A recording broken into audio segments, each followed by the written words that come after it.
नमस्कार, स्वागत आहे तुमचे आमच्या चॅनलमध्ये। आवाज महामुंबईचा, शोध बातमीचा, कौल मनाचा। चला तर मग आमचे चॅनल शेअर करा, लाईक करा आणि सबस्क्राइब करा। धन्यवाद। कापडे ते कामथे रस्त्याची पहिल्या पावसात दुर्दशा। पोलादपूर तालुक्यातील अत्यंतिक महत्त्वाचा समजला जाणारा रस्ता म्हणजे कापडे ते कामथे या रस्त्याची पहिल्याच पावसात दयनीय अवस्था झाली असून संबंधित खात्याचे दुर्लक्ष होत असल्याने या विभागातील जनतेकडून तीव्र नाराजी व्यक्त केली जात आहे।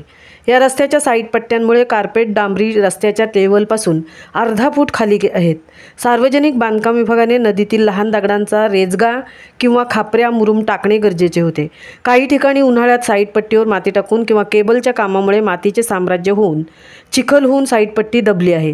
त्यामुळे दुचाकी व कार अशा छोट्या वाहनांना कसरत करावी लागत आहे।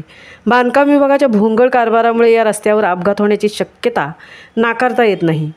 या रस्त्याला गटार नसल्याने पावसाचे पाणी थेट रस्त्यावर येऊन गटार की रस्ता समजत नाही असा प्रश्न येथील स्थानिक नागरिक व प्रवासी जनता विचारत आहे।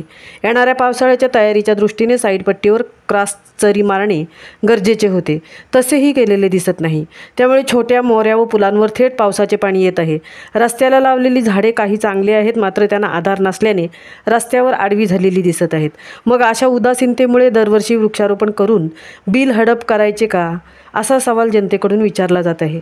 याही बाबींकडे गांभीर्याने पाहणे गरजेचे आहे, अन्यथा या विभागातील स्थानिक नागरिक आणि प्रवासी जनता बांधकाम खात्याचे दार थोठावतील व त्या रोषाला बांधकाम खात्याला सामोरे जावे लागेल। यासाठी संबंधित खात्याने या रस्त्याच्या डागडुजीकडे, गटार व मोऱ्या साईड पट्ट्या याकडे लक्ष देऊन तात्काळ दुरुस्त करावी अशी मागणी जनतेकडून केली जात आहे। आवाज महामुंबईचा चॅनेलसाठी धनराज गोपाळसह तृप्ती भोईर, पोलादपूर।